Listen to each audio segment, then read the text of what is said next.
اعوذ باللہ من الشیطان الرجیم بسم اللہ الرحمن الرحیم الحمدللہ خالق العباد وساطر المہاد ومسیل الجلال ومحسن النجات لیس لأولیتہ ابتداء ولا لأزلیتہ انقضاء هو الأول لم يزل والباقي بلا أجل قرت له الجبال وحدته الشفاء والصلاة والسلام وتحية والإكرام على أشرف الخلائق أجمعين إمام المرسلين وخاتم النبيين سيدنا وحبيبنا وشفيع ذنوبنا وطبيب قلوبنا القاسم محمد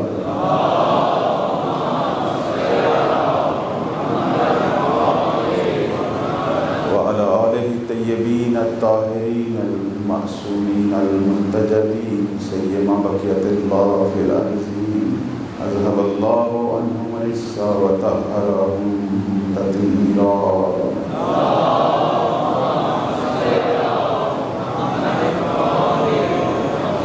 رحمة الله على محبيهم ولعنة الله على أعدائهم أجمعين أما بعد فقد قال الله تبارك وتعالى في كتابه المجيد أعوذ بالله من الشيطان الرجيم واعلموا أن الله يحيي الأرض بعد موتها قد بين لكم الآيات لعلكم تعقلون صلوات پڑھے بر محمد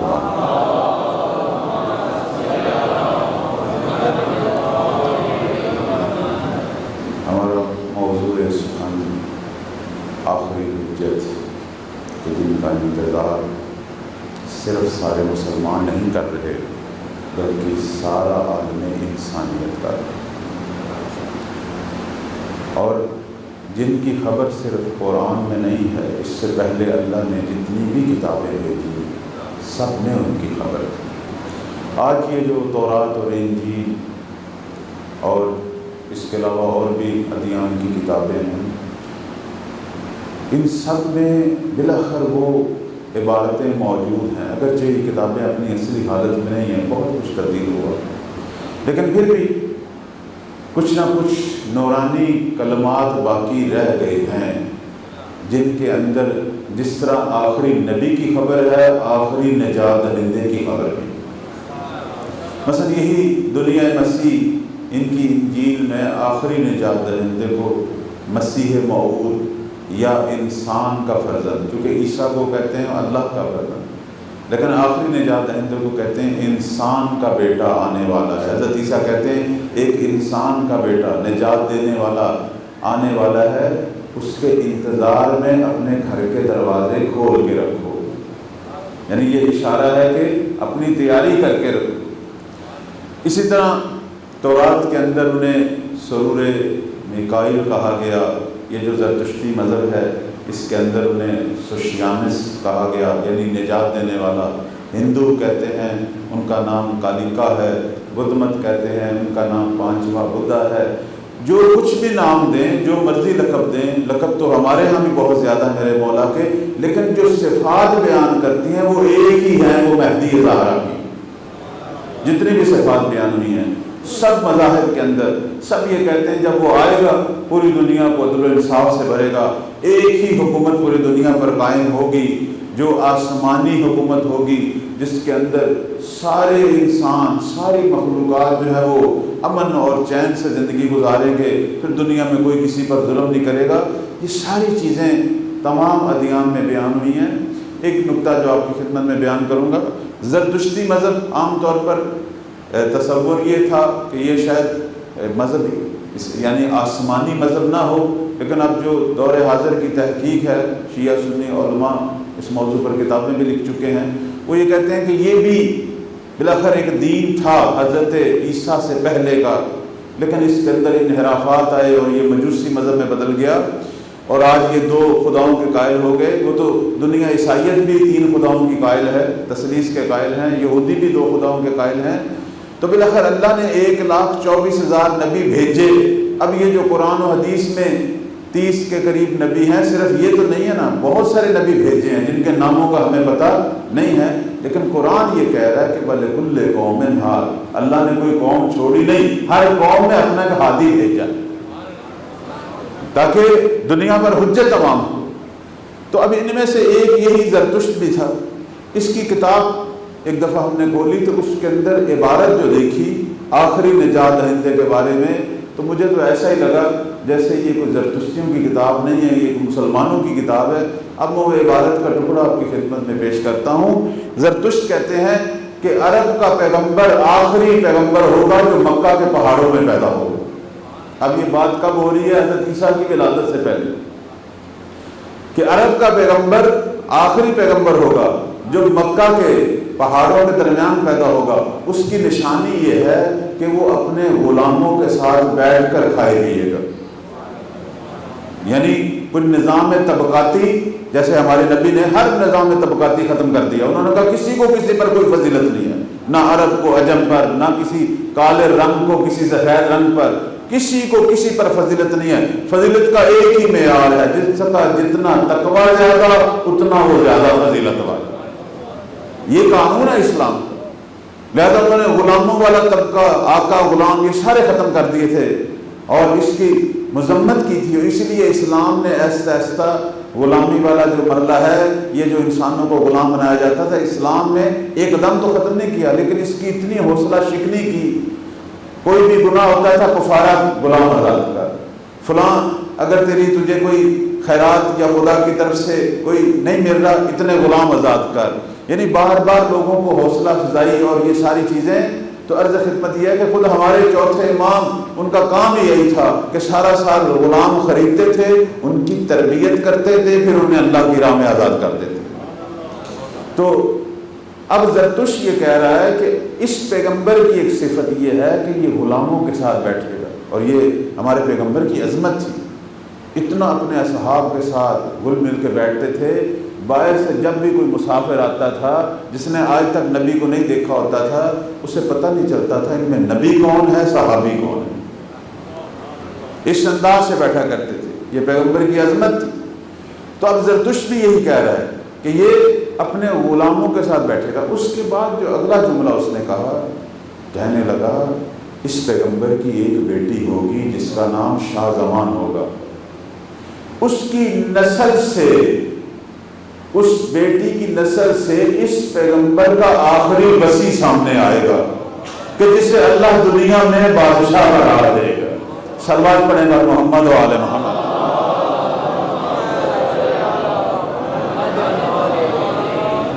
یہ زرتشتیوں کی جو مشہور کتاب ہے، ان کی الہامی کتاب، اس کے اندر یہ موجود ہے. تو عرض خدمت یہ ہے کہ یہ نشانیاں ہمارے مولا کی کہ جن کی ہم امت ہیں، پورا دنیا اسلام ان کا منتظر ہے، فرق نہیں ہے، سارے ان کے عاشق ہیں. اور واحد وہ امام ہے کہ جس کی امامت میں ساری دنیا اسلام کٹھی. ہو سکتا ہے کسی اور امامت کے بارے میں کوئی اختلاف ہو جائے، لیکن مہدی وہ امام ہے کہ جس کی امامت نے نہ شیعوں کو اختلاف ہے، نہ اہل سنت بھائیوں کو اختلاف ہے، نہ دیوبندی کو ہے، نہ اہل حدیث کو ہے. پورا عالم اسلام کہتا ہے یہ امام بھی ہے اور اللہ کا بنایا ہوا امام ہے. باقیوں کو ہو سکتا ہے وہ کہیں ہمارے اپنے بنائے ہوئے ہیں، لیکن یہاں وہ کہتے ہیں، سارے کہتے ہیں یہ اللہ کا بنایا امام ہے. اور اس کی دلیل ہمارے بھائی کیا دیتے ہیں؟ چونکہ ان کی کتابوں میں، صحیح بخاری، صحیح مسلم، سب کتابوں میں یہ حدیث موجود ہے کہ جب یہ ہستی آئے گی تو وہ جو ایک اللہ کا نبی جو آسمان چہارم پر موجود ہے، جو منتظر ہے اسی کے آنے کا، وہ بھی آئیں گے. اور نماز کا جب وقت ہوگا تو مولا کہیں گے کہ اے فرزند مریم، آپ پیغمبر خدا ہیں، تشریف لائیں آگے، ہم آپ کی امامت میں نماز پڑھتے ہیں. تو وہ آگے سے کہیں گے کہ یہ فضیلت آپ کو حاصل ہوئی ہے، آج مریم کا بیٹا زہرا کے بیٹے کے پیچھے نماز پڑھے گا. اور اس بات پر ہمارے پیغمبر فخر کیا کرتے تھے کہ کیف انتم اذا نزل فیکم ابن مریم. یہ میں اپنے بھائیوں کی کتاب سے، صحیح مسلم سے روایت نقل کر رہا ہوں فخر کرتے تھے کہ اے مسلمانوں تم کیا محسوس کرو گے، ایک دن آنے والا ہے کہ جب ابن مریم تمہارے درمیان آئے گا لیکن امام میرا بیٹا بنے گا۔ تو اب تمام علماء اسلام کا یہ اتفاق ہے کہ جس کی ابتدا نبی خدا کر رہا ہے وہ دنیا کا بنایا ہوا امام نہیں، وہ خدا کا بنایا ہوا امام۔ صلوات پڑھیں بر محمد و آلہ۔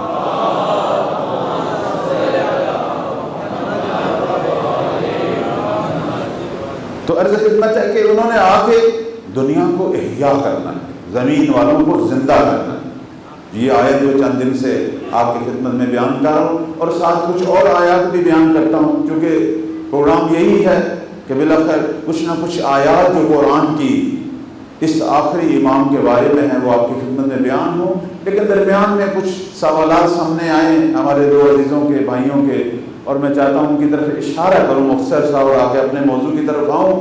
اگر آپ کا مزاج ہو تو صلوات پڑھیں بر محمد و آلہ۔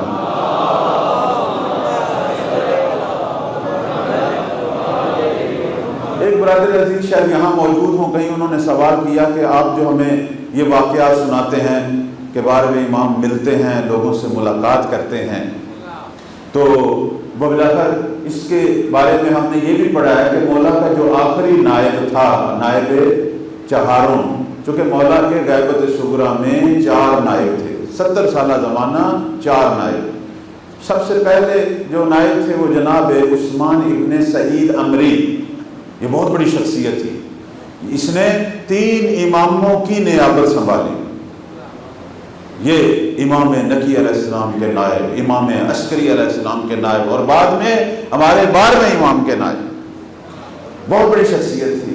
اور انہوں نے 6 سالہ دور نیابت انجام دیا۔ ان کے بعد ان کے بیٹے جناب محمد ابن عثمان جو ہے، محمد بن عثمان عمری، انہوں نے حکم امام سے، البتہ ان کی نیابت کا اعلان بھی ہمارے 11ویں امام کر گئے تھے، انہوں نے 40 سالہ نیابت کی۔ اور جب ان کا وقت وفات آیا پھر مولا کی طرف سے خط آیا، اور حسین ابن روح بہت بڑی ہستی تھی، صاحب کرامات، انہوں نے نیابت سنبھالی، 21 سال تک یہ نائب رہے۔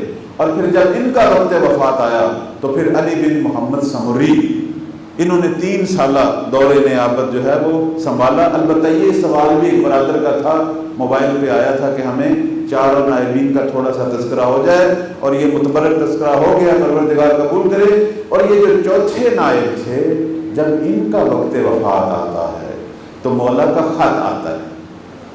خط کیا آتا ہے؟ فرماتے ہیں بسم اللہ الرحمن الرحیم، اے علی بن محمد سمری، 6 دن کے بعد دنیا سے تم کوچ کرنے والے ہو۔ مولا اس کو خبر دیتے ہیں، یہ امام ہے نا، یہ پروردگار کا نمائندہ ہے زمین پر، اللہ تعالیٰ کے دیے ہوئے علوم ہیں، وہ بلاخر خدا نے جتنا علم غیب دینا ہے اللہ نے اسے دیا ہوا۔ اور فرماتے ہیں کہ علی بن محمد سمری 6 دن کے بعد دنیا سے جانے والے ہو، اپنے سارے کام سمیٹ لو۔ اور اس کے بعد فرماتے ہیں اب غیبت صغریٰ کا وقت ختم ہو چکا ہے، اب غیبت کبریٰ کا وقت شروع ہو رہا ہے۔ اب جب تک سفیانی کا خروج، یہ علامات ظہور ہیں، اور آسمانی آواز جب تک نہیں آئے گی، اس وقت تک اگر کوئی میرے مشاہدے کا دعویٰ کرے گا وہ جھوٹا اور کذاب ہے۔ اب عام طور پر لفظ مشاہدہ جو ہے ہماری اردو میں اس سے یہ سمجھا جاتا ہے مشاہدے سے مراد مولا کی زیارت، مشاہدے سے مراد مولا کی ملاقات، نہیں میرے عزیزان، یہ عربی کا لفظ ہے، تو جن کا لفظ ہے ان سے پوچھا جائے نا۔ عرب کہتے ہیں زیارت کے لیے لفظ موجود ہے، ملاقات کے لیے لفظ موجود ہے، دیکھنے کے لیے لفظ موجود ہے۔ مشاہدے کا مطلب نیابت ہوتی ہے، یعنی کوئی امام کی طرف سے ذمہ داری کا اظہار کرے کہ مولا نے مجھے یہ عہدہ دیا ہے، یعنی مولا یہ کہہ رہے ہیں کہ نشانیوں کے آنے تک اب کوئی میری جھوٹی نیابت کا دعویٰ کرے اس کی تکذیب کرو۔ امام نے ملاقات سے نفی نہیں کی، زیارت سے نفی نہیں کی۔ اگر زیارت اور ملاقات سے نفی کرنی ہوتی تو لفظ زیارت استعمال کرتے، یہ بھی عربی کا لفظ، لفظ ملاقات بھی عربی کا لفظ، رویت بھی عربی کا لفظ۔ فرمایا اگر کوئی میرے مشاہدے، اب لفظ مشاہدہ کو عربی ڈکشنری میں دیکھیں، یعنی مشاہدہ کیا ہے؟ یعنی دعویٰ، جس کے اندر دعویٰ ہو، جس کے اندر یہ دعویٰ ہو کہ مجھے یہ ذمہ داری ملی ہے، اور ہمارے ارد گرد کچھ ایسے لوگ رہتے ہیں جنہوں نے اپنی جھوٹی دکانیں بنائی ہوئی ہیں، فلانے پیر صاحب، فلانے مرشد صاحب، ان کا مولا سے رابطہ ہے، اور جن کی ایک نشانی ہے کہ یہ آپ کو مجتہدین سے دور کریں گے، تقلید سے دور کریں گے، نماز سے دور کریں گے۔ اس قسم کے کذاب ہمارے ہاں بھی موجود ہیں۔ ان کی خبر مہدی زہرا نے سن کر دے دی تھی۔ ان سے ہوشیار رہنا ہے، اور جو مولا کے نائب ہیں ان کے دامن کو پکڑ کے رکھنا ہے۔ صلوات پڑھیں پر محمد و آلہ۔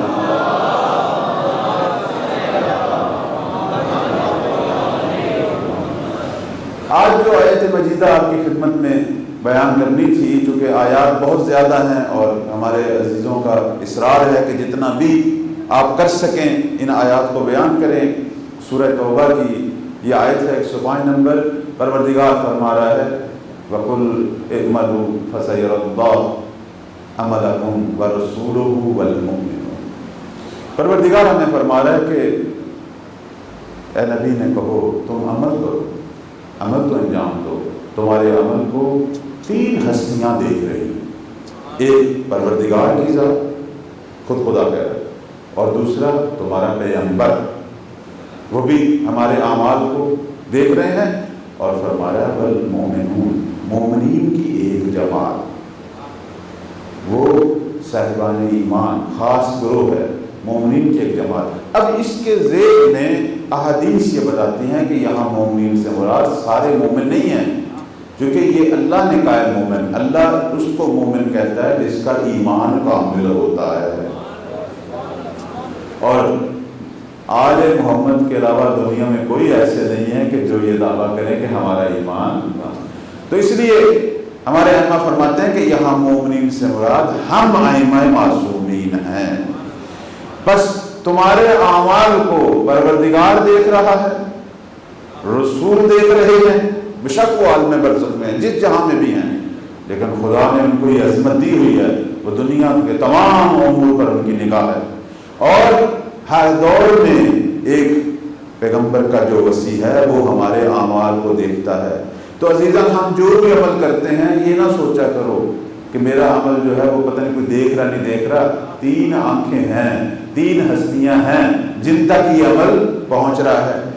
تو اب اس آیت کی روح سے آج ہمارے اعمال پروردگار اور پیغمبر کے بعد جس ہستی کی بارگاہ میں پہنچ رہے ہیں اسے مہدی زہرا کہتے ہیں۔ صلوات پڑھیں پر محمد و آلہ۔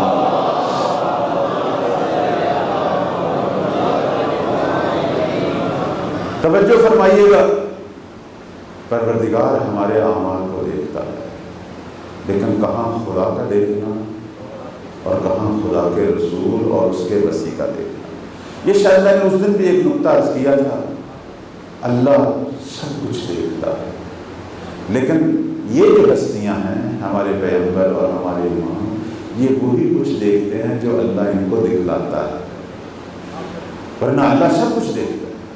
خدا قرآن میں کیا فرما رہا ہے؟ ہوا معکم اینما کنتم، کوئی تمہارے ساتھ ہو یا نہ ہو، میں ہمیشہ تمہارے ساتھ ہوں۔ خدا وہ ذات ہے جو ہمیں کبھی بھی تنہا نہیں چھوڑنے والی۔ ایک بڑے معلم اخلاق ہستی وہ کہتے تھے کہ اے انسان، ایک دن تجھے سارے چھوڑ دیں گے، تیرے بیوی بچے بھی تجھے چھوڑ دیں گے، تیرے بہن بھائی بھی چھوڑ دیں گے، تیرے ماں باپ بھی تجھے۔ جب انسان کو قبر میں دفنا کے آتے ہیں، کون کتنی دیر رہ سکتا ہے اسے؟ سب چھوڑ کے چلے جاتے ہیں۔ لیکن ہاں ہمارا عقیدہ ہے وقت کے امام آتے ہیں، تسلی دیتے ہیں، بخشش شفاعت میں کیوں نہیں ہمارے مولا کا ہوتا ہے، لیکن وہ بھی چلے جاتے ہیں۔ ایک ذات ہوتی جو کہتی ہے میرے بندے تو گھبرانا، میں ہوں تیرے پاس، اور وہ پروردگار۔ اور آپ کی خدمت میں عرض کروں، یہ جو دنیا ہے یہ تو ایک چھوٹا سا پیریڈ ہے۔ آپ کو پتہ ہے ہم کتنے بڑے وقت کے لیے خلق ہوئے ہیں۔ یہ سرکار رسالت مآب صلی اللہ علیہ وآلہ وسلم کا فرمان ہے، فرماتے ہیں کہ انتم خلقتم للبقاء لا للفنا، تم جب خلق ہو گئے ہو پھر تم نے ہمیشہ رہنا ہے، انسان ختم ہونے والا، آپ پڑھتے نہیں قرآن مجید میں، جو جنت میں جائیں گے وہ بھی ہمیشہ، اور جو جہنم میں جائیں گے دو طرح کے ہیں، کچھ جہنم میں تھوڑا عرصہ سزا لیں گے پھر آ جائیں گے جنت میں، اور جو بچ جائیں گے جنہوں نے رہنا ان کے لیے بھی لفظ خالدین آیا ہے، یعنی انسان ختم ہونے والی چیز نہیں ہے، اس نے رہنا اب ہمیشہ ہی ہے۔ اب توجہ یہ فرمائیے کہ اگر ہم اپنی اس طولانی زندگی کو اگر حساب کریں تو دنیا تو اس کے اندر ایک ایسے ہے جیسے ایک سمندر میں ایک قطرہ۔ آپ کو پتہ ہم کب سے تھے؟ قرآن مجید کیا کہہ رہا ہے؟ عالم ذر پتہ نہیں وہ کب سے تھا، جب ہمارا نور ہماری حقیقت خلق ہوئی، اور اس کے بعد پھر ہمیں دنیا میں حضرت آدم کی پشت میں منتقل کیا گیا، اور پشت در پشت بلاخر اپنے والد کی پشت میں پہنچے اور دنیا میں ظاہر ہوئے۔ اب دنیا میں ہم ظاہر ہوئے ہیں تو یہ دنیا میں 20 سال رہنا ہے، 10 سال رہنا ہے، 40 سال رہنا ہے، اس کے بعد موت۔ موت کا معنی ہے انتقال، یعنی ایک جگہ سے دوسری جگہ منتقل ہونا، ختم ہونا نہیں ہے۔ اب منتقل ہوں گے عالم برزخ میں، عالم برزخ پتہ نہیں کتنا طولانی۔ اب حضرت آدم کے زمانے کے لوگ عالم برزخ میں ہیں، کتنے ہزار سال گزر گئے۔ اب ہم بھی جب عالم برزخ میں منتقل ہوں گے پتہ نہیں کتنے ہزار سال گزریں گے۔ عالم برزخ کے بعد عالم محشر، عالم محشر کے بارے میں بعض روایت کہتی ہیں 50,000 سال کا ایک دن ہے۔ اچھا، عالم محشر کے بعد پھر اس کے بعد پھر اگلا مرحلہ انشاءاللہ کہ ہم سب کہاں؟ جنت میں، اور جنت میں زندگی کی کوئی انتہا ہی۔ تو اس پوری زندگی کی جو ایک مرحلہ پہ مرحلہ ہماری ایک چین ہے، اس چین میں یعنی یہ جو زنجیر ہے مرحلوں کی، اس میں کوئی اور ہمارے ساتھ رہے نہ رہے، خدا کیا کہہ رہا ہے؟ هو اللہ معکم اینما کنتم، اے میرے عبد تو کسی بھی زندگی کے مرحلے میں ہوگا، دنیا میں ہو، عالم برزخ میں ہو، عالم محشر میں ہو، عالم آخرت میں ہو، تیرے ساتھ تیرا رب ضرور ہے۔ صلوات پڑھیں گا محمد و آل محمد۔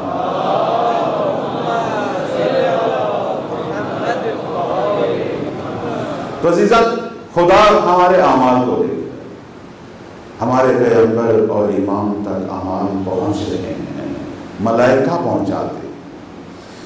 آج میں جو بحث شروع کرنے والا ہوں اسی آیت کے ذیل میں، مولا ہمارے منتظر ہیں، اور میں نے یہ کل بھی عرض کیا تھا، ہمارے اندر صلاحیت ہے انقلاب برپا کرنے کی، جانے دینے کے لیے ہم تیار ہیں، اور بہت زیادہ عظمت ہے آج کے مسلمانوں کی۔ ہمارے پیغمبر فخر کیا کرتے تھے، کہتے تھے انہوں نے مجھے دیکھا نہیں ہوگا لیکن مجھ پر ہی ایمان رکھتے ہیں، اپنے اصحاب پر فخر کیا کرتے تھے۔ تمام مسلمان کہتے تھے کہ آخر الزمان کے مسلمان میں پیغمبر کے بھائی ہیں۔ تو اصحاب کہتے تھے پھر ہم کیا ہیں؟ تم میرے صحابی ہو، تم مجھے دیکھتے ہو، میرے معجزات دیکھتے ہو، میری لسان سے وہی سنتے ہو، لیکن انہوں نے مجھے کاغذ پر پڑھا ہوگا، اور تم سے زیادہ لوگ پر ایمان رکھتے ہوں گے، تم سے کم ایمان نہیں رکھتے ہوں گے، اور جانے دیں گے، اور کیا کچھ وہ کریں گے اسلام کے لیے۔ فرماتے تھے وہ میرے بھائی ہیں، بھائیوں کی مانند۔ یہ ساری چیزیں اپنی جگہ، لیکن ایک بات ہے وہ یہ ہے ہمارے اندر چونکہ اصلاح کا، تربیت کا وہ کام جو ہونا چاہیے تھا وہ نہیں ہوا، لہذا اگر انقلاب برپا ہو جائے اس انقلاب کو باقی نہیں رکھ سکتے۔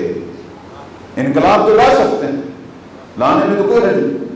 اب آپ دیکھیں ہمارے مولا نے جب حکومت نے ملی تو سرکار نے جب حکومت شروع کی تو پوری دنیا پکار اٹھی میرے مولا کی حکومت۔ یہ تاریخ شیعہ سنی تواریخ میں لکھا ہوا ہے کہ جب امیر المومنین نے حکومت شروع کی تو اصحاب پیغمبر ایک ہی بات کہتے تھے، ہمیں عصر رسالت یاد آ گیا ہے۔ کیوں؟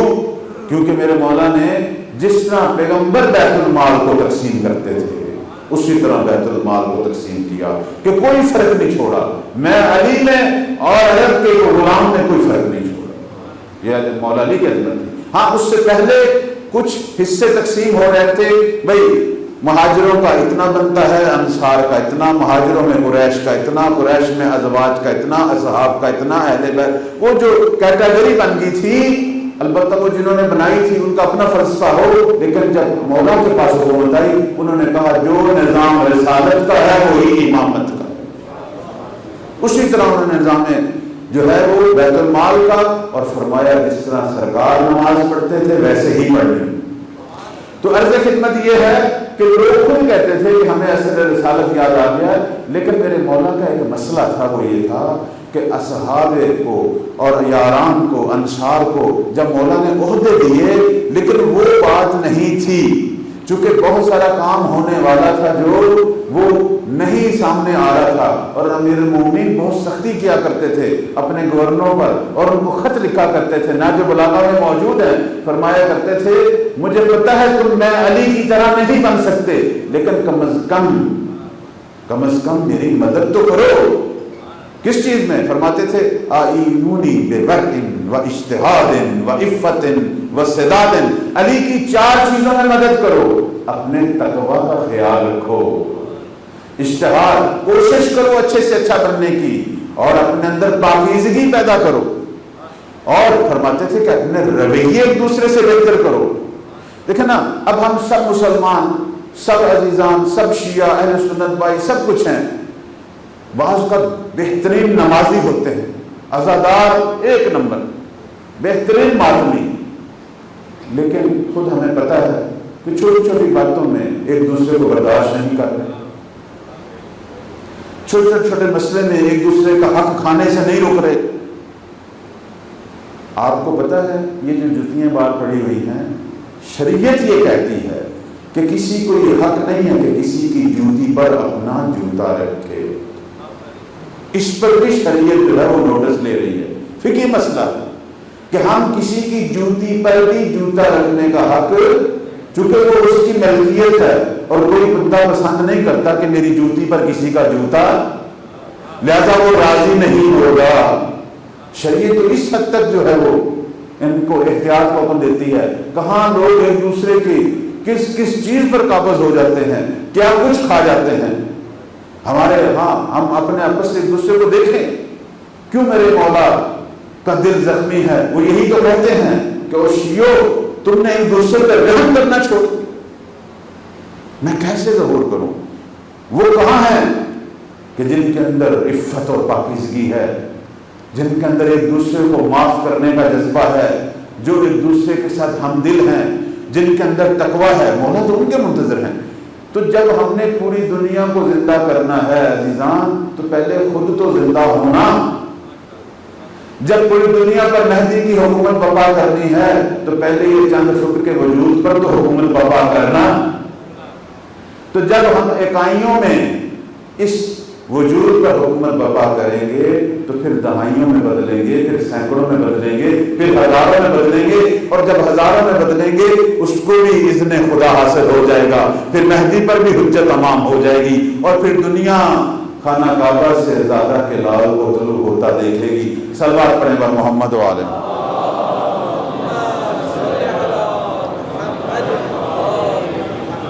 ہمارے پیغمبر اکرم صلی اللہ علیہ وآلہ وسلم کا فرمان ہے،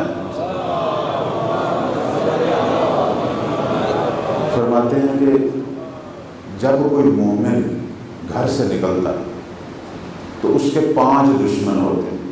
یہ جو میں تربیت کی بات کر رہا ہوں، آج تھوڑی سی بات میری خشک ہے لیکن توجہ چاہوں گا، چونکہ اصل یہی باتیں کرنے والی ہوتی ہیں۔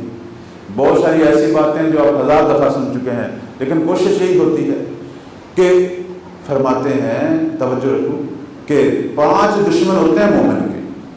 ہم نے ہماری 5 دشمنوں سے لڑائی ہے، فرماتے ہیں کہ سب سے پہلا دشمن کسی مومن کا خود شیطان، ابلیس اس کا دشمن۔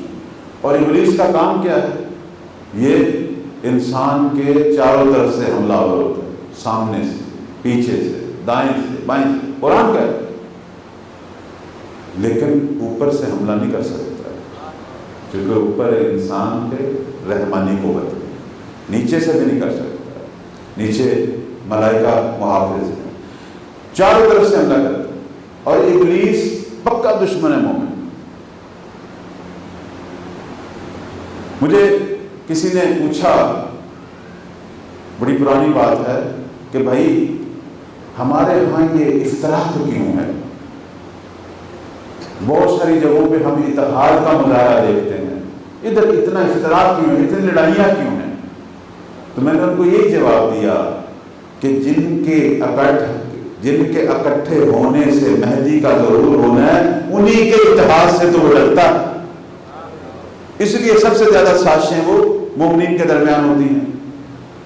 تو ابلیس نے قسم کھائی ہوئی ہے، اور یہ ایسا ملعون ہے کہ یہ انبیاء پر بھی حملہ کرنے سے باز نہیں آتا۔ یہ روایات میں ایک بڑی عجیب سی بات لکھی ہوئی ہے، کہتے ہیں جب حضرت عیسیٰ ابن مریم کو پروردگار نے حکم دیا، انہوں نے پیغمبر بعثت اور مبعوث ہوئے، تو یہ پہنچ گیا حضرت عیسیٰ کے پاس۔ اب آپ اس کی گفتگو سنیں۔ کہنے لگا عیسیٰ ابن مریم کیا کرنے لگے ہو؟ کہا میں خدا کی طرف دعوت دینے لگا ہوں۔ کہنے لگا کس خدا کی طرف؟ تو خود خدا۔ ابلیس کی طریقہ واردات ہے، تو خود خدا، چونکہ خدا وہ ہے کہ لم یلد ولم یولد، تو تیرا بھی باپ نہیں ہے اور آگے سے تیری اولاد نہیں۔ اور اس کے بعد کہنے لگا خدا کیا کرتا ہے؟ مردوں کو زندہ کرتا ہے، تو بھی مردوں کو زندہ کر رہا ہے، چونکہ حضرت عیسیٰ کے معجزات یہی۔ خدا کیا کرتا ہے؟ بیماروں کو شفا دیتا ہے، تو بھی شفا دیتا ہے، تو عیسیٰ شفا نہیں دیتا۔ یعنی نبی پر بھی ڈور ڈالنے کی کوشش کرتا ہے۔ وہ تو حضرت عیسیٰ نے کہا سبحان اللہ سبحان اللہ، میرا پروردگار منزہ ہے، اور اس مردود کو بھگا دیا۔ تو پیغمبر پر تو اس کا اثر نہیں ہونا، لیکن جو باز نہیں آ رہا پیغمبر پر، وہ مومنوں کا کیا حال کرتا ہے؟ اس نقطے کی طرف آنا تھا۔ ایک تو دشمن یہ، دوسرا ہمارا دشمن معصوم فرماتے ہیں کہ وہ ہمارا نفس، ان النفس لامارۃ بالسوء۔ قرآن مجید کیا ہے؟ نفس ہمارے اندر ہے، ہمیشہ ہمارے ساتھ، ہمارے گھر میں بھی ہمارے ساتھ ہے، ہمارے بستر میں بھی ہمارے ساتھ ہے، اور دنیا میں اکثر مسائل اسی کی وجہ سے، گھروں میں چھوٹی چھوٹی لڑائیوں سے لے کر بڑی بڑی لڑائیاں، چھوٹی چھوٹی حرام کاریاں، ساری اسی کی وجہ سے۔ اور اس لیے آپ دیکھیں کہ سورہ ناس میں 3 دفعہ جو اعوذ پڑھا گیا وہ اسی وجہ سے پڑھا گیا کہ قل اعوذ برب الناس مالک الناس الہ الناس، اسی نفس کی تباہ کاریوں کی وجہ سے۔ آپ دیکھیں ہمارے مولا کی امام سجاد صلوات اللہ علیہ کی جو دعائیں ہیں،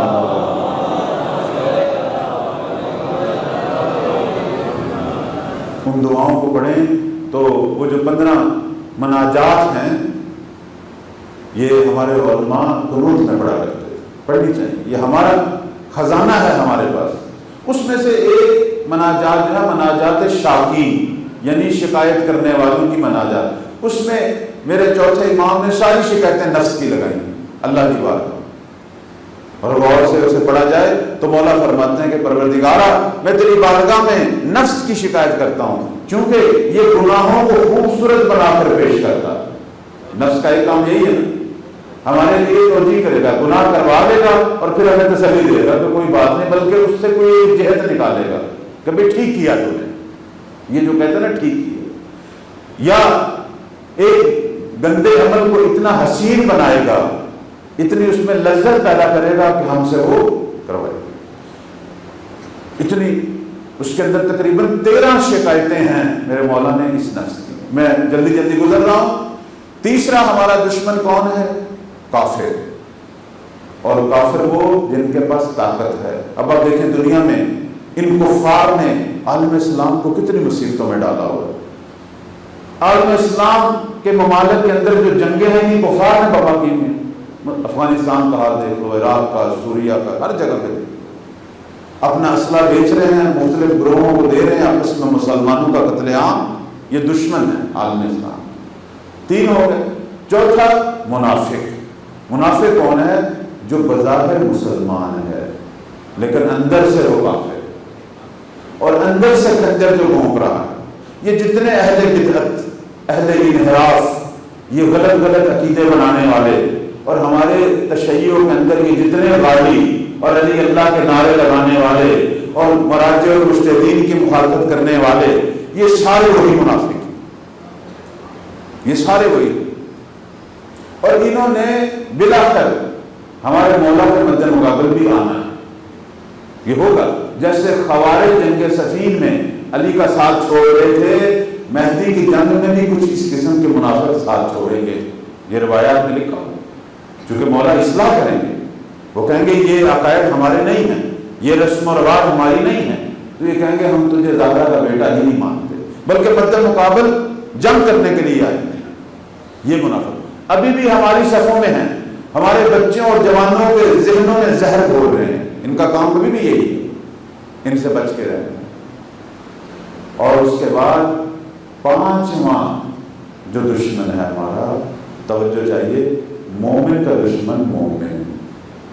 کون سا مومن؟ جو حسد کرتا ہے، جو حسد کرتا ہے۔ مجھے بتائیں، جناب یوسف علیہ السلام کے بھائی مومن نہیں تھے؟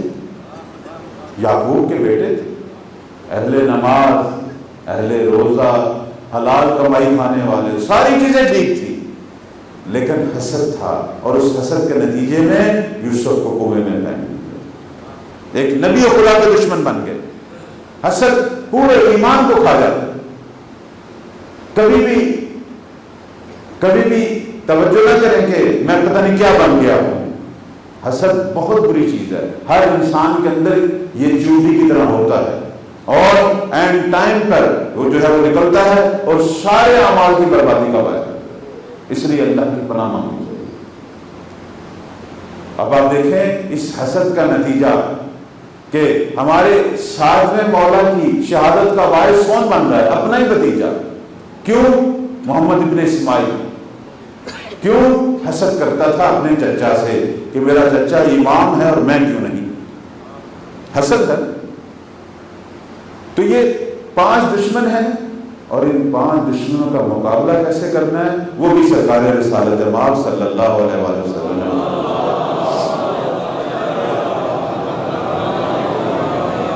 3 صفتیں پیدا کرنی، اور یہ وہی صفات ہیں جو کربلا کے حسینیوں میں تھی اور جو کل مہدی کے ناصروں میں ہوں۔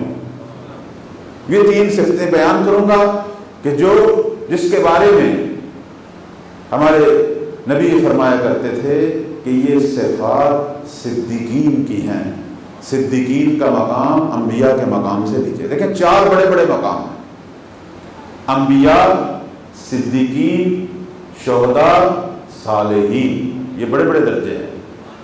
سب سے پہلا مقام نبی کا ہے، وہ خدا بنا کے بھیجتا ہے، وہ سب سے اوپر ہے۔ صدیق کون ہے؟ نبی کے بعد والا، جو نبی کا وصی بنتا ہے، جو ولی بنتا ہے۔ جیسے امیر المومنین کو جو لقب ملا ہمارے پیغمبر سے، الصدیق الاکبر، مولا علی کو کہا کرتے تھے کہ اس عالم اسلام میں اگر کوئی صدیق ہوں تو وہ میں، صدیق اکبر میں۔ اور اس کے بعد شہداء کا مقام، جیسے مالک ہیں، جیسے حبیب ہیں، اور اس کے بعد جیسے جنگ بدر کے اصحاب، اور اس کے بعد صالحین جیسے جناب عمار ہیں، جیسے جناب بہت ساری شخصیات، ابو ذر ہیں، سلمان ہیں، یہ سارے صالحین، اور بہت سارے علماء مراتب۔ تو فرمایا کرتے تھے کہ 3 صفتیں اپنے اندر پیدا کرو، خدا تمہیں صالحین سے صدیقین کے مقام تک لے جائے۔ وہ 3 صفتیں میں نے صرف بیان کرنی ہے، اپنا فریضہ پورا ہو جائے گا انشاءاللہ۔ فرماتے تھے کہ یہ مجھے پروردگار نے عطا کی۔ وہ 3 صفتیں کیا ہیں؟ خدا کی قضا پہ راضی ہو جا، پہلی صفت خدا کی قضا، اللہ نے جو مقدر ہمارا بنایا ہے اس پہ راضی ہو۔ البتہ مقدر عام طور پر سمجھ نہیں آتا، بعض دفعہ ہم اپنے ہی اعمال کو کہہ دیتے ہیں کہ یہ جی میرے مقدر میں لکھے ہوئے تھے یہ گناہ، نہیں، گناہوں سے تعلق نہیں ہے مقدر کا۔ مقدر اور چیز ہے۔ مقدر یہ ہے ایک کی آنکھیں ہیں، ایک نابینا پیدا ہو، ٹھیک، اچھا خاصا آدمی، کچھ بھی نہیں ہوا، لیکن ایک دم بیمار ہو گئے، کوئی پتہ نہیں سمجھ، بیٹا بچے دنیا سے چلے گئے، یہ ہے مقدر۔ یعنی جس کا میرے اعمال سے تعلق نہ ہو۔ ہاں، خدا نے مجھے طاقت دی ہے، پیسہ دیا ہے، خوبصورتی دی ہے، علم دیا ہے، اب میں اگر خود اچھے عمل کروں گا تو اس کی جزا پاؤں گا، اور اگر برے عمل کروں گا سزا پاؤں گا۔ اس لیے قرآن مجید اور روایات میں یہی آیا ہے کہ جو تو شر انجام دیتا ہے وہ تیرا کام ہے، وہ اللہ کی طرف سے نہیں ہے۔ ہاں، جو تو خیر انجام دیتا ہے وہ خدا کی طرف سے، چونکہ خدا نے تجھے خود حکم دیا تھا کہ کارے خیر کر۔ تو مقدر یعنی وہ چیزیں جس میں بے بس ہوں۔ میرے مولا نے بڑا خوبصورت انداز سے مقدر کی تشریح کی۔ انہوں نے کہا کہ ایک کام جو تو نہیں کرنا چاہتا ہو جائے، یا جو تو کرنا چاہتا ہے نہ ہو، اسے کہتے ہیں مقدر۔ لیکن اپنے اعمال، اپنی بدیاں، بدکاریاں، عام طور پر ہمارے معاشرے میں یہی ہوتا ہے کہ بعض کا کوئی برے لوگ سامنے آ جاتے ہیں، کسی کا بچہ بگڑ جائے، برا ہو جائے، کہتا ہے جی میرے تو مقدر میں یہی لکھا ہوا تھا۔ نہیں، یہ مقدر کی بات نہیں ہے۔ جو کام ہم خود بہتر کر سکتے ہیں اور نہیں کیا، یہ اس کا مقدر سے تعلق نہیں۔ کسی کا بچہ نشے میں پڑ گیا ہے، یا کوئی جوان کوئی منشیات کی طرف چلا گیا، بدکاری کی طرف چلا گیا، برے کاموں کی طرف چلا گیا، اس کا تعلق مقدر سے نہیں۔ لہذا پہلی جو چیز ہے وہ یہ ہے کہ جو خدا نے مقدر کیا ہے اس پہ تو راضی ہو۔ اور دوسرا، پیغمبر فرماتے ہیں کہ اگر کوئی آزمائش آئے اس پر تو صبر کر۔ دوسری صفت آزمائش پر صبر کرنا، اور تیسری صفت فرماتے ہیں کہ خدا کی نعمات کا شکر ادا کرنا۔ اور ہم دیکھتے ہیں کہ اصحاب کربلا میں یہ تینوں چیزیں، خود سید الشہداء کے آخری جو جملے جو ان کی لسان مبارک سے آئے وہ یہی تھے کہ رزقاً بقضاء، خدایا تو نے جو مقدر کیا میں راضی ہوں، وصبراً ببلاء، اور تیری طرف سے جو آزمائش ہے اس پر حسین صبر کر رہا۔ اور شب عاشور انہوں نے باقاعدہ پروردگار کی حمد و ثنا کی کہ جو کچھ بھی تو انہوں نے ہمیں دیا ہے، اور اگر ہماری مقدر میں تو نے شہادت دی ہے تو اس نعمت پر بھی تیری حمد و ثنا کرتے ہیں۔ تو یہ تین صفتیں اگر انسان اپنے اندر پیدا کر لے، یقین مانے، پیغمبر فرماتے ہیں کہ وہ صدیقین کے مقام تک پہنچ جاتا ہے۔ صلوات پڑھیں بر محمد و آل محمد۔ یہیں پہ گفتگو کو ختم کرتا ہوں، آتا ہوں تھوڑا تھوڑا مسائل کی طرف۔ مولا اس قسم کی صفات والے مومنین کے منتظر ہیں کہ جن کے نظارے کربلا میں، اور میں نے بارہا ہی عرض کیا، درسگاہ حسینی یہ صف عذاب صرف اسی لیے ہے کہ اس سے ہم درس سیکھیں اور ہمیں پتہ چلے کہ اماموں کی نصرت کیسے کی جاتی ہے۔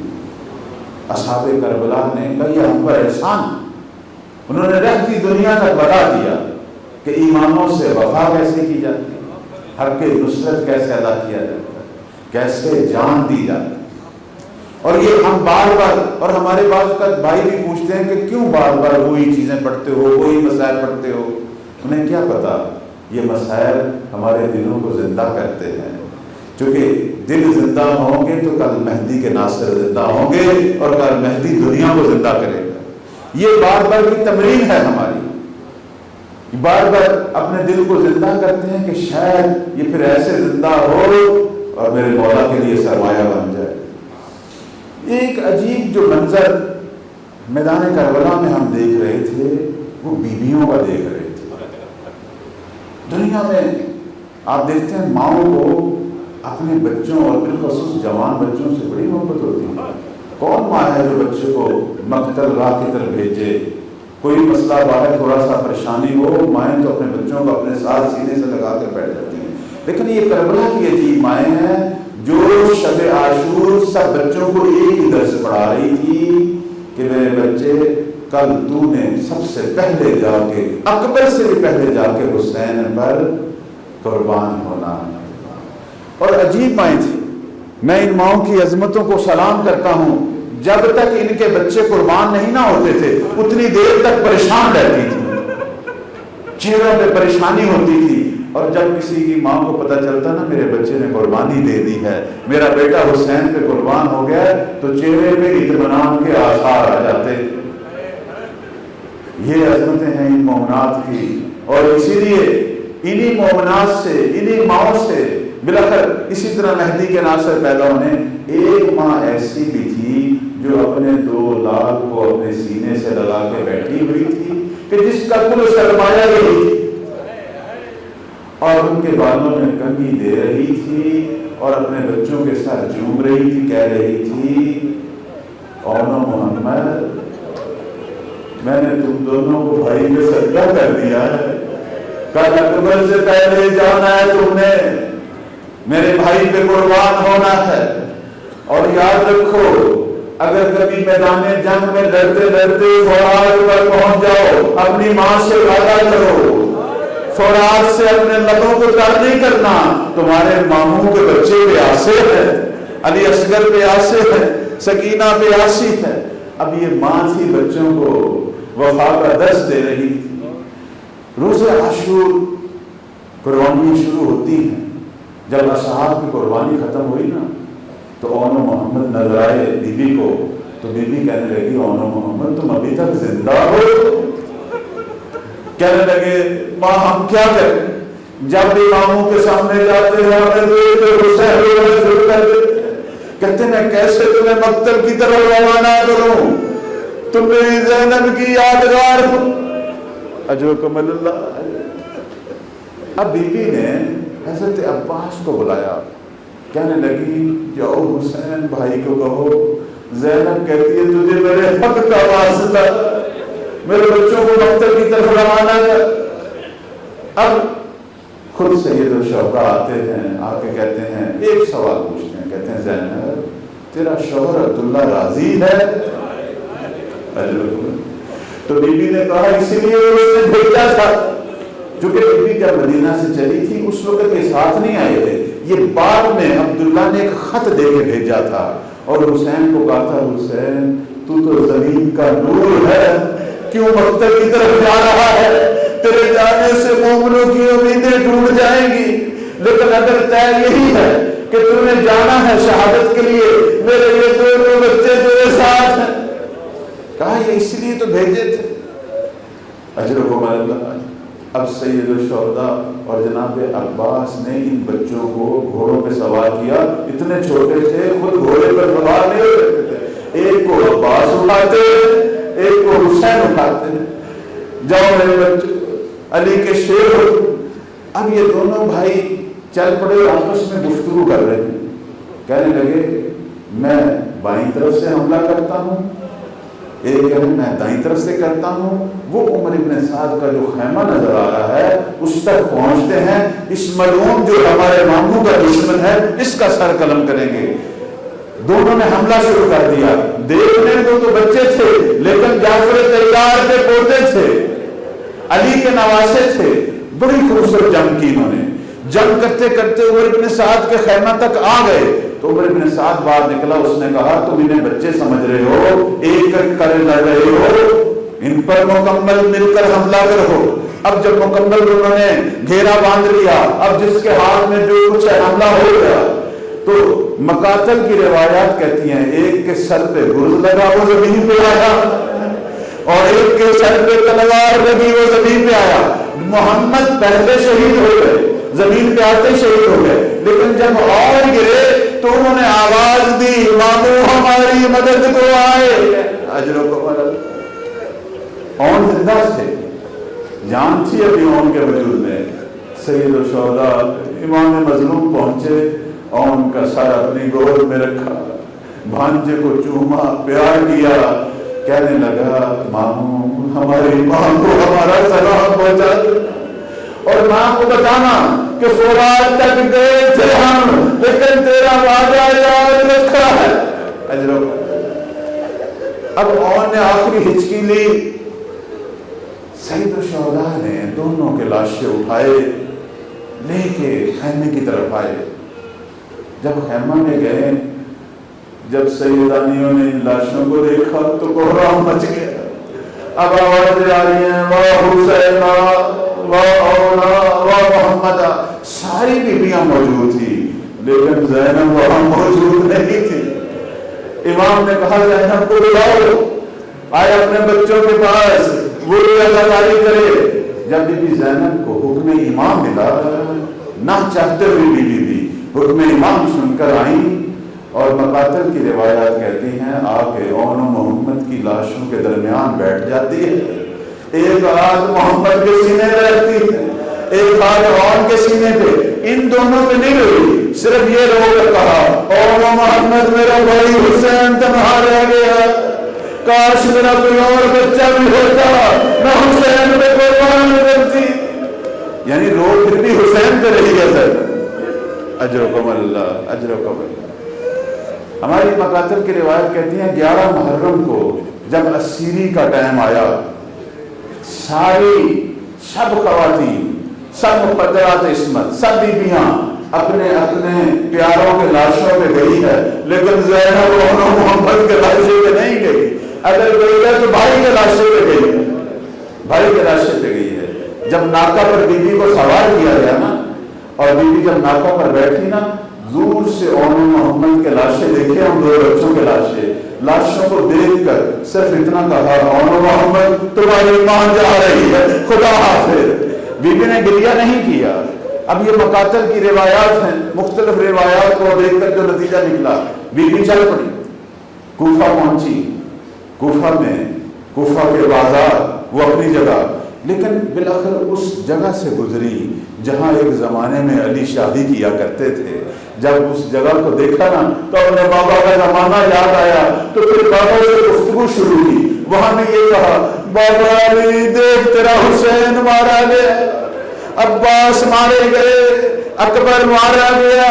وہاں سب کا ذکر کیا، اون محمد کا ذکر بھی کیا۔ بی بی نے شام پہنچ گئی، بالآخر وہ وقت آ گیا، قیدیں چھٹ گئیں۔ جب قیدیں چھٹی اور مدینہ کی طرف روانگی کا وقت آیا تو بیویوں نے کہا ایک دفعہ ہمارے عزیزوں کے سروں کو تو دیں، ہم آخر دفعہ ان کی زیارت کریں، ایک دفعہ عزاداری تو کریں۔ جب سروں کا مطالبہ ہوا، سر آنے شروع ہو گئے، یہ مطالبہ منظور ہو گیا۔ اب مقاتل والے لکھتے ہیں سب سے پہلے ایک چھوٹے بچے کا سر آیا جسے رباب نے اپنی گود میں لیا۔ اجرکم اللہ، کیا گزری ہوگی رباب کی، اجرکم۔ ظالم سر لے کے آ رہے تھے نیزوں پر آ رہے تھے، ایک سر کو تھیلے میں ڈالا ہوا تھا۔ پوچھا یہ کس کا سر ہے؟ کہنے لگے یہ عباس کا سر ہے، ظالموں نے شہید کرنے کے بعد اس سر پر اتنے گرد مارے ہیں، اب نیزے کے قابل نہیں رہے۔ اجرکم اللہ، اجرکم اللہ۔ بالآخر وہ سر بھی آیا کہ جس سر کو دیکھ کے ساری بیویاں کھڑی ہوگی، الگا باندھ لیا اور واہ حسینہ یا حسینہ۔ اب زینب آگے گئی، کہنے لگی یہ سر مجھے دو، یہ میری ماں کا سر ہے۔ اب سر حسین تو لے لیا بی بی نے، سر آئے ہیں، پھر وہ 2 سر بھی آئے۔ سر لانے والے نے کہا یہ کس بی بی کے سر ہیں، کس کے پیارے ہیں؟ سب کی نگاہ زینب پر ہے، زینب کی نگاہ زمین پر ہے۔ سر رسول نہیں کیے۔ اس لانے والے نے کہا بلاخر اس کی کوئی ماں بہن ہے، اگر کسی ایسا تو نہیں ہے کہ جس کے یہ بچے ہیں وہ رحموں میں جل کے مر گئے ہو؟ تو فضا چلک کے بولی کہنے لگی نہیں، یہ میری آقا جادی کے بچوں کا سر ہے، لاؤ مجھے دو۔ سر لے کے آئی اور محمد کا، کہا آقا جادی بچوں کے سر ہے، کیوں نہیں لے رہی؟ تو بی بی زینب نے زخمی نگاہوں سے فضا کو کہا فضا تو جانتی تو ہے میں علی کی بیٹی ہوں، جب ایک دفعہ سجدہ کر لیا۔ اجرکم اللہ، اجرکم اللہ، اجرکم اللہ۔ اب واپس مدینے کی طرف روانہ ہو گئے، مدینے کی طرف چل پڑے۔ درمیان میں کربلا سے گزر ہوا، قبریں سب کی دیکھی، بی بی سب قبروں پہ گئی، اون محمد کی قبر پہ نہیں۔ آتی ہیں بلاخر نانا کے شہر مدینہ پہنچتی ہیں، دور سے جب نانا کا حرم دیکھتی ہے، اب بیوی نے رونا شروع کر دیا، نانا تیری امت نے ہم سے کیا کیا، حسین مارا گیا جسے تو اپنے سینے پہ سلاتا تھا۔ اب شروع کر دیے بیوی نے بہن، اب عباس کی شہادت کا ذکر کیا، علی اکبر کی شہادت کا ذکر کیا، قاسم کا ذکر کیا، لیکن اونو محمد کا پھر بھی ذکر نہیں کیا بیوی نے۔ اب محلہ بنی ہاشم پہنچی، وہاں عزاداری شروع ہوئی، سب بنی ہاشم کی خواتین بچے مل کے عزاداری کر رہے ہیں۔ اب عزاداری کے درمیان جناب عبداللہ کا رکا پہنچتا ہے بی بی زینب کو کہ زینب گھر آؤ، میں تیرا انتظار کر رہا ہوں۔ بی بی نہیں چاہتی تھی گھر جانا، لیکن بالاخر شوہر کا حکم، اسلام کا حکم ہے، بی بی گھر آئی۔ بہت ہی توجہ چاہوں گا، خدا آپ کو کم حسین کے دور کو ہی رحمت۔ اب جب بی بی گھر آئی، گھر میں عبداللہ نہیں تھے، بس بی بی کی گھر کے صحن میں دو چھوٹے چھوٹے جانمازوں پہ نظر پڑی۔ اب زینب سے برداشت نہیں ہوا، جو پورے رستے نہیں روئی زینب، اب دونوں جانمازوں کو دیوار سے کھینچا، اپنے سینے سے لگایا۔ اب زینب کی چیخ نکل گئی، کہا محمد تمہاری ماں اس گھر میں کیسے رہے جس گھر میں تم نہیں ہو؟ اجرکم اللہ، اجرکم اللہ۔ اب زینب کیسے اس گھر میں رہتے؟ بی بی کا دل شروع ہو گیا۔ اب عبداللہ آتے ہیں، دیکھتے ہیں کہ بوڑھی عورت گھر میں بیٹھی ہو رہی ہے، نہیں پہچان سکا زینب کو۔ وہ زینب جو مدینے سے گئی تھی وہ اور تھی، اب جو مجھ کر آ رہی ہے۔ اللہ اکبر۔ جو بھائیوں بھتیجوں بچوں کو مقتل گاہ میں قتل ہوتا دیکھ کے آ رہی ہے، جو شام اور کوفہ کے بازاروں سے ہو کے آ رہی۔ کہا ہے بیوی تو کون ہے میرے گھر میں؟ زینب نے مڑ کے عبداللہ کی طرف دیکھا، کہا عبداللہ مجھے نہیں پہچانتے، میں علی کی بیٹی زینب۔ عبداللہ نے جب زینب کے سراپے پہ نگاہ دوڑائی، بی بی کی کلائیوں کی طرف جیسے عبداللہ کی نگاہ بڑھی، فوراً زمین پہ گر گیا عبداللہ، پھر اٹھا پھر گر گیا، پھر اٹھا پھر گر گیا۔ تو زینب نے کہا عبداللہ اور محمد کی شہادت برداشت نہیں ہوئی۔ کہنے لگا مجھے اور محمد کی پرواہ نہیں ہے، وہ تو میں نے دے دیے تھے، خود بھی ہوتا، حسین میں قربان ہوتا، لیکن علی کی بیٹی مجھے یہ بتا تیری کلائی میں نشان کیسے؟ اجرکم زینب تیری کلائی میں یہ نشان کیسے ہے؟ ابھی بھی زینب نے رونا شروع کر دیا، کہا عبداللہ تو کیا جانتا ہے، کوفہ اور شام کے بازار، ہاتھوں میں رسیاں، عبداللہ ہاتھوں میں رسیاں اور اشکیا کے تابعیانے، اللہ لعنت اللہ علی الظالمین۔